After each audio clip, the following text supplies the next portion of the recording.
Good morning. My name's Elizabeth Oliver. My presentation is on non-Hodgkin's lymphoma.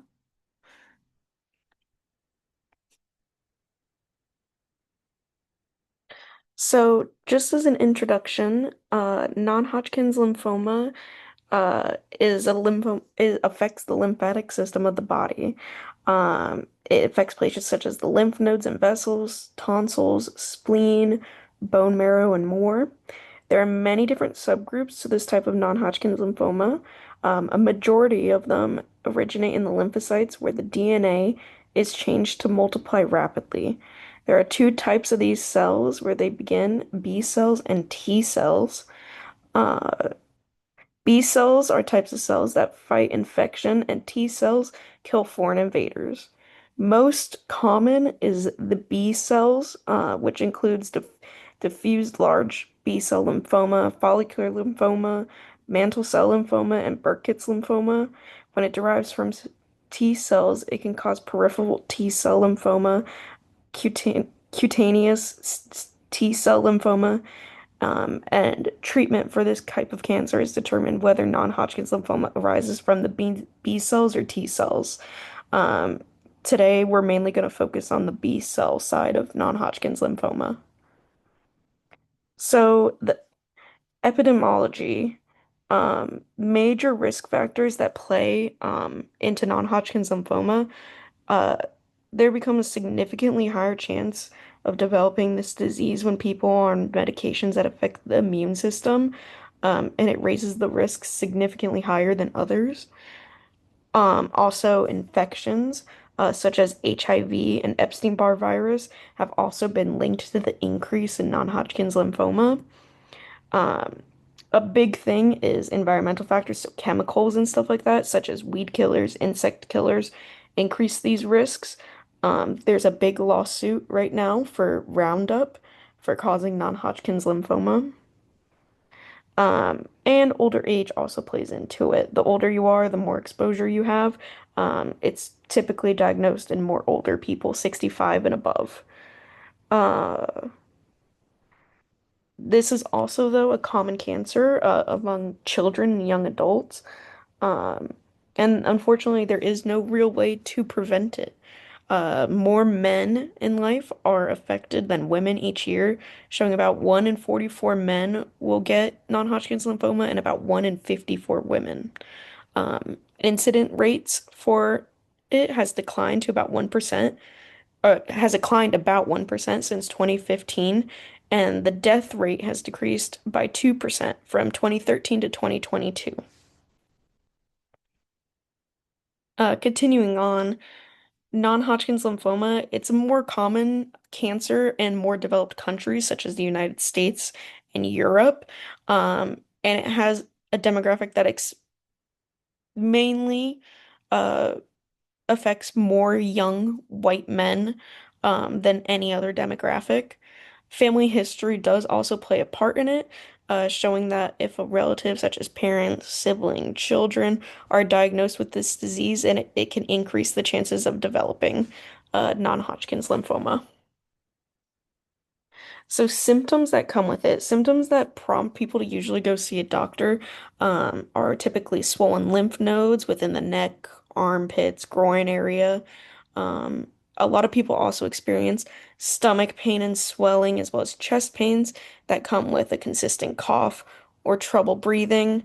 Um, People also feel exhaustion. They get very tired, have fevers, night sweats, and a lot of times people begin to lose weight without meaning to. Um, it can be diagnosed by doing physical exams. A doctor will look at the lymph node system, feel for swelling.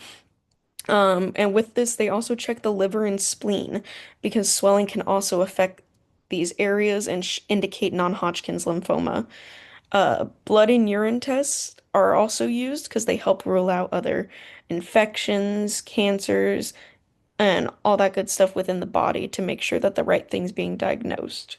One of the most common is imaging testing, such as CTs, MRIs, and PET scans. They help look for those cancerous cells within other parts of the body and also help to conclude if the cancer has been spreading.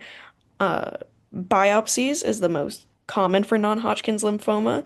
They will take a piece of the lymph node or the whole thing and send it for testing to discover if it's been cancerous. Uh, they also use bone marrow tests, and those also help to send those out to labs and get them checked for if there's cancerous cells in them or not. So the genes and genes pathways that really go along with non-Hodgkin's lymphoma. The main thing is the BCR signaling pathway, which I have a picture of here, which this is also known as the B cell receptor pathway. It shows that when B cells interact with a virus or a foreign substance, the proteins on the cell surface called the B cell receptors activate the pathway that allows for the cells to survive and proliferate. B cells um, is a main thing. It acts as an antibody producing immune cell and are very key to the defense mechanisms within the body to help fight off diseases.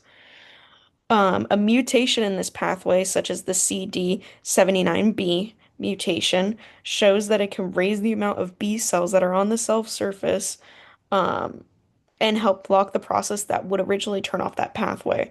Because of that, it can lead to development of tumors and the lymphocyte cells turning into lymphoma cells, leading to cancer. Major genes, the main genetic component is DNA within non-Hodgkin's lymphoma.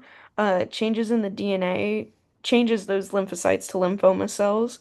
Um, and sometimes this can be inherited from parents through their DNA, resulting in the risk of lymphoma, but it's not typically a genetically inherited disease. Most of the time, it's picked up environmentally throughout life and causes mutations within the DNA to change and cause those cells to continue to divide over time.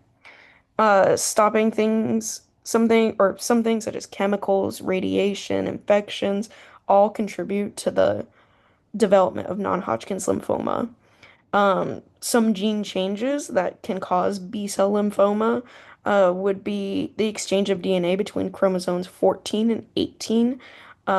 When these chromosomes exchange DNA with one another, it ends up turning on the BCL2 oncogene, and that stops the cells from dying, which leads to the presence of lymphoma. There's a lot of treatments for lymphoma. The most common is chemotherapy. This is usually either delivered through an IV directly into the vein or pills. Um, and it's a big concoction of medicine that targets and kills these cancer cells in the body. Um, Usually they combine for non-Hodgkin's lymphoma chemotherapy with targeted therapy. Um, the targeted therapy attacks specific chemicals that the cancer cells use, and stops pro the making of them. And then by blocking these chemicals that these cancer cells are producing, it leads these cells to die. Um, Immunotherapy that is also used, it uses the body's own immune system and helps advance it to attack the cells that shouldn't be in the body, such as those cancer cells. And then radiation is also another common way of treating non-Hodgkin's lymphoma. It uses X-rays to direct specific points of the body to kill the cancer cells. This is usually used after chemotherapy to help ensure that any of the remaining cancer cells within the lymphatic system are dead. And then here is my references.